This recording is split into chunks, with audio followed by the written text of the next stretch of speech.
In Delta State, South Nigeria, the gladiators are poised for electoral war, and the polity is feeling the heat. To douse the tension, the state chapter of the People's Democratic Party has assured aspirants that there will be no imposition of candidates, as the chairman and the governor have promised to provide level playing ground for all of them. Meanwhile, the decision of the state government to use 150 billion naira from the money owed it by the federal government as a bridging finance is still generating reactions. But the State Commissioner for Information, Charles Aniogu, insists that it is not a loan, nor any form of borrowing. Today, in Delta State, over time, since 1999, we know that it has been a PDP affair, and the transition is usually without rancor. Yes. But right now, we are looking at a situation where even within the PDP, that there are vested interests that is going to be keenly contested within that party. Yes, given the nature of politics itself, of course, vested interests will spring up, and every contest is expected to be tough. It's not going to be easy. Delta State is one of the richest in Nigeria. In fact, it is described that in terms of GDP, it is Nigeria's richest state.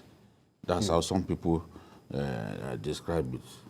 And Okowa's smart yes, city. it's like the Kuwait of Nigeria. That's how some people view Delta. So the contest would definitely be very, very tough. Within the party, once you win the primaries in some states like Akwa Ibom, Delta, even Cross River, You are like 80% once true. you win primaries of the PDP, it is assumed that you've won the election. If you win the primaries of APC in Yobe or Borno State, Borno. anybody who goes to contest against you is wasting his time. They may not even count his votes. In terms of the decimation that will happen, they may not bother to count your votes if you contest against the APC in those places. It's like that in Delta.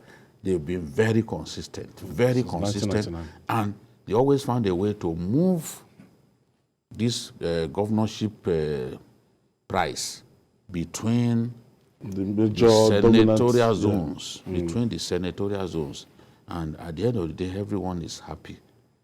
So I don't expect that under Okowa that anything will change. If they could do it in such a way that someone from clearly a minority group, a minority ethnic group in the state, in the person of Uduahan, could become the governor, then that's to tell you that Delta PDP has something that they should be able to sell to the rest of Nigeria. Remember in 2006, this idea of rotatory presidency, rotatory, what was it called, power between senatorial zones. This was part of what was suggested to be part of our constitution. But because Obasanjo wanted third term, it was an opportunity for greedy politicians to brush aside some very novel, very nice ideas and threw everything, they threw the baby with the bathwater. You know? So the idea of sharing power between 3 senatorial zones in a state is something that is fine. It's something that, in my view, should be exported to the rest of Nigeria. So if Okowa, who is from Delta North, can just ensure that this kind of transition that we've seen over time is sustained and not disrupted during his own time, I'm sure that everyone will be happy and the party will be in a good position to retain power. But there's the there's a factor. Judy has given analysis out. The factor that we even have a deputy Senate president coming from Delta State, and he entered through the Labour Party before he joined the ruling APC, and now he's even contesting to be the governor. That's Ufi Omagige, the deputy Senate president. So he's also a very big factor in the race. Yeah, he is, and from APC. But if you look at it, has Delta State ever been ruled by an opposition party? No, since 1999. Yeah. So I think they still have, PDP is very strong. In some states, like he said, it's like they worship the party. I remember during the time of, in 2019, when Akpabio defected to APC. Yes. And he wanted... It's quite suicidal. Yes, he wanted his candidate to still be in charge in Akwa Ibom State then. As powerful as Akpabio was, he's a very powerful politician.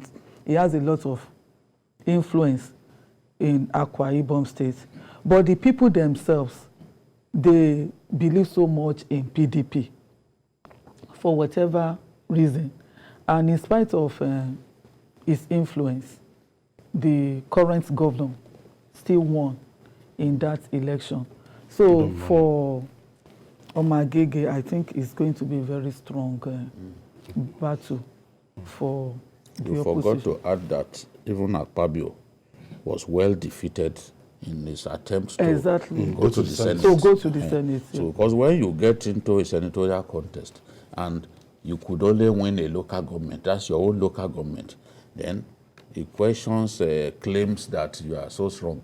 Was well defeated, went to court, and he did not succeed even in the tribunal. Yeah. So that's to tell you that in Akwa Ibom, the PDP remains the most dominant party. Yeah. Despite the fact that Akpabio, as strong as he was, got into the contest and on the platform of the APC.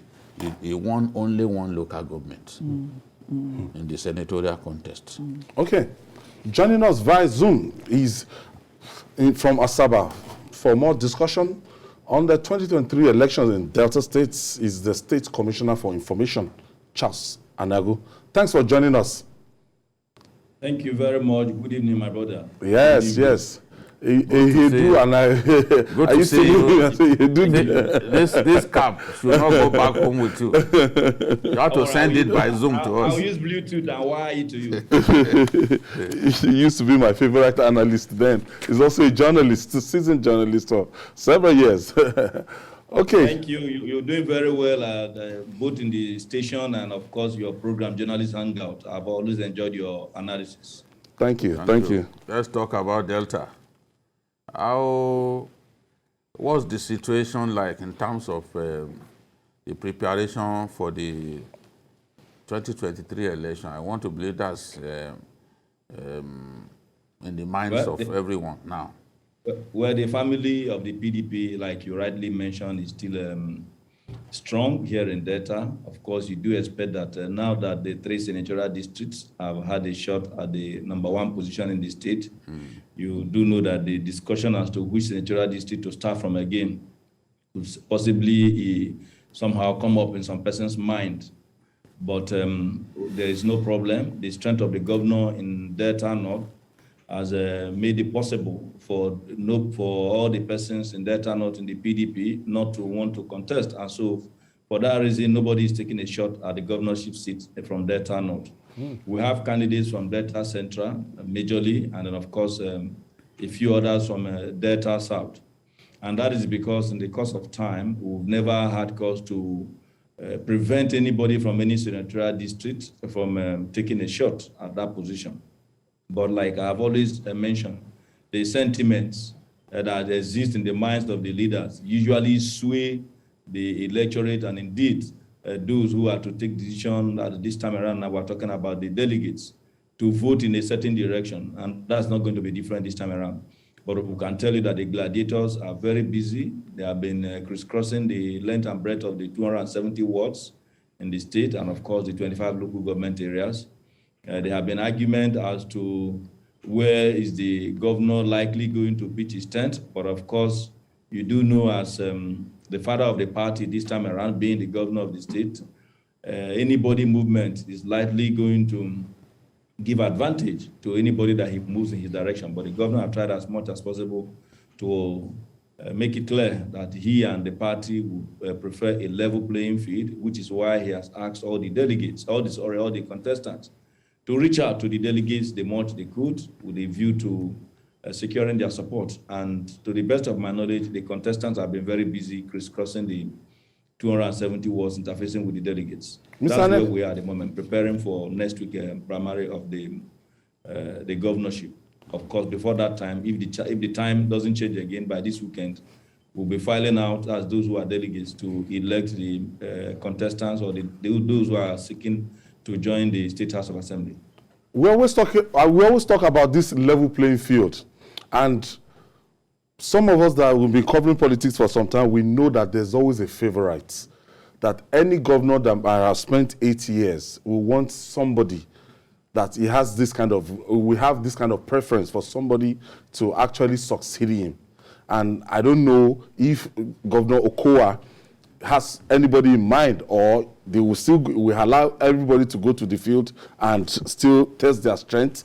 But what I'm saying is that, look, does he have a preferred successor? Well, to the best of my knowledge, he has not announced anybody as preferred successor. But of course, you do expect that even in a home where you have a father and the children, in spite of the fact that the children may have emerged from the loins of the father, one way or the other, you may likely have somebody you believe will be able to either keep the legacies of the family going forward. So that could be a possibility, but he has not announced anybody to either myself or those who are in the closer or the inner circle of the government. And what he has made clear is that everybody who is contesting, funny enough, are actually his friends or his colleagues one way or the other. Then a few others have also worked with him as staff, while others started politics with him in the very late 90s. So somehow he has come a long way with a good number of those who are contesting. Okay. But what he has assured and what he has tried not to do is not to bring up some form of intimidation. The field is level to the extent that everybody is free to canvass for support from the delegates. Nobody is stopping any delegate in any local government from receiving any of the contestants. Nobody is asking the contestant not to meet with anybody. So there has been this more like family affair, but of course you do know in a contest, once in a while you receive jabs from one corner.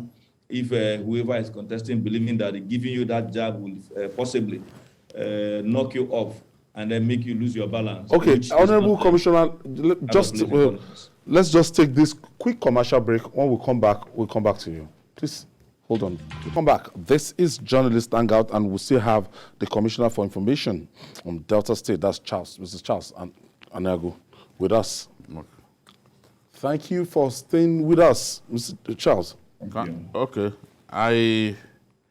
Lately, we've been told that the APC is making solid gains in Delta State, and the Deputy Senate President, who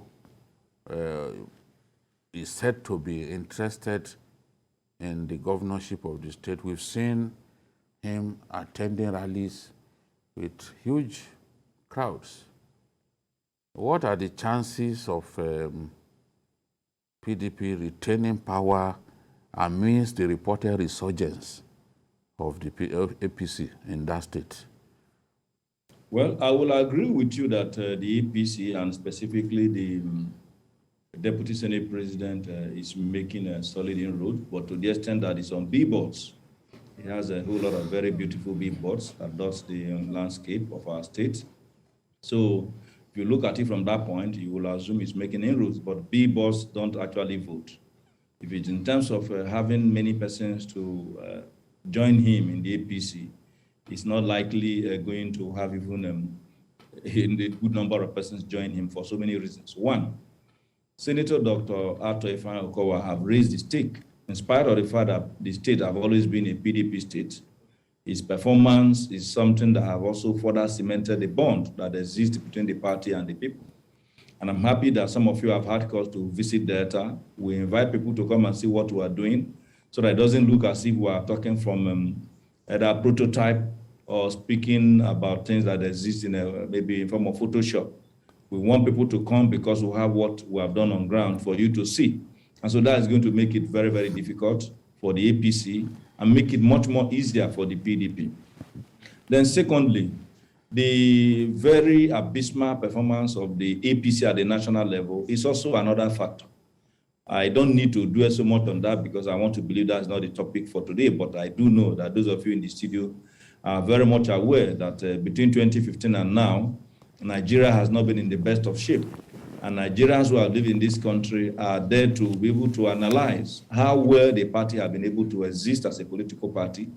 For some of us, we believe that the party have existed more as an SPV, that is a special purpose vehicle, and having realized the reason for its formation, it's finding it difficult to come together to exist as a political party. Otherwise, how do you explain the number How do you explain the tremendous crowd that we've seen the Deputy Senate President muster at his rallies? The same crowd, not I've seen billboards, some very the same people. impressive crowd. I'm not talking about billboards now. Even if you come from Lagos and you want to hold a rally and you have enough money to send the buses to the people on the streets, you will also be able to garner crowds. The question is how realistic those crowds are. When you look in the middle of those, midst of those crowds, you will see that majority of them are actually not really persons from Delta. I don't want to begin to tell you where they are from so that it doesn't look as if one is discriminating. But when you go to a rally, we know how our people behave, those who believe in the party. There are those who also move from one place to the other. Any other political party can afford to gather such crowds. It's not just about a crowd, it's about what exists in the minds of the people. You have rightly mentioned before now, in Delta, and of course, a number of states in the South, the PDP more like exists in their bloodstream. You have also rightly captured it. I served in Yobe as a UCOM member in the year 2000. And at that time, it was clear that anybody who wanted to contest against APP at that time, which now metamorphosed in the course of time to APC, will be moving against the tide. Ditto states in the, most of the states in the South. Delta is not a swing state. You could talk about states like Edo, even Lagos, in spite of the fact that it has always been handled by those at the moment now, those in APC. You know that Lagos is more like a swing state. There's a possibility that PDP could win in Lagos, but that possibility in Delta is very, very remote. And it has become much more remote with the performance of Senator Okowa, and also being very, very much in charge of the activities of the party here in the state with his leadership style. But the Senate, the Deputy Senate President is popular. He won For him to have won the senatorial election Labour Party in a small party, that's testament to his. If you look at the politics of Delta since 1999, you discover that those in the central for a very long time have always had cause to have more like a divided vote between the ruling party, that's the PDP, and then, of course, any other political party. And from 2003, because of the influence of a great Oboru, a good number of persons from that place have always used him to climb because he has some form of control of the electorate or the voters in that particular senatorial district. And so, which is why even when Emero contested in 2015, he saw that Oboru also did better than him in that passage. And so going to 2019, what they did was to plead with him to come and fly their flag as a flag bearer. And all of them now decided to hide under him. But that is no longer in existence because somehow they didn't treat him well after they have climbed. So he has also vowed that he is not going to be in the same train with them. So that is going to be a very huge disadvantage. But Delta North and Delta South, the spirit of PDP lives here. And so no matter what he does, he's not going to have a good showing in Delta North, in Delta South, and even in Delta Central. Okay, because Charles, the candidates, on the final note, Charles, many persons are looking at in Delta Central on the tend final to be note, very well grounded. Tell us more about the 150 billion naira bridging finance planned by the government. What are the chances of APC winning in the states? If you take a look at the issue of the bridging finance, you discover that people are playing politics. loan everywhere in the world, I'm talking about even the general loan everywhere in the world, is allowed to exist as a way of either governance or even in communities, as a way of moving and achieving certain results in time, while you now plan as to how you are going to defray that particular loan. But in this case, what we have is that the federal government is not in a position to hand over the whole funds to us at once, which is our money, as it were. And individuals are free to look at what we want to do. One would have expected them to interrogate where the areas where we are deploying the funds. But those who want to play politics don't want to look at the things we want to do, because they are looking at the money and then they are looking at how they can distract us. But we are not going to be distracted. We have said with this loan, we are going to solve a whole lot of problems in terms of the infrastructure and prevent the possibility of escalating prices. We had our ESCO today. In the course of today's ESCO, we considered no fewer than 12 different memos that we had to review the costs that we had approved earlier. Upward review. And of course, you know why that is the case. You award a contract for 1 billion naira, 4 months in the course of time, yes. That bill will move to as much as 1.4, yes. Which means 400 million would have been added. And calculate the percentage. And when we now had this opportunity that this particular fund, rather than waiting for the next 5 years, where more than 50% of the value would have been lost, then we felt that it was better that for us to first take advantage of 11% interest, which is far better than the 50% that would have been lost in terms of value in the money. That's one. Secondly, that these projects that we are also tackling would have also continued to add value to our people rather than wait for the next 5 years for them to begin to reap value from these projects. Besides, Delta is one of the very few states that migrated from the old pension scheme, which is analog in nature, to a much more digital approach, which now the contributory pension scheme. And at the time we migrated, they were issued what we call a payment for past services. Because there were individuals who had worked for about as much as 30 years, we migrated them into the new pension scheme. And what that meant was that the 30 years they have worked, who pays for it by way of contribution? And when we calculated that 30 years that they have worked, which started from the last administration, of course that was when we migrated, it now led to a huge backlog of money that should be paid to these persons, who first of all are debtors, yes, who have paid their dues, who when you pay them, you would have also been able to help to reflate the economy of the state. This class of persons, for us to also bring them at par with the reality of the present day and help to reflect our economy, we have decided to earmark $20 billion of that amount to servicing. Okay. No. Now, for those in the local government, we don't have time again. I want to thank you. Workers, but they are also debtors. Yes. We're also giving 10 Charles billion Aniago, I want to thank you. Honorable Commissioner for Information, Delta State, Charles Aniago, a colleague. Thank you. Thank you for your contribution. Thanks for having me. Certainly, you'll be back.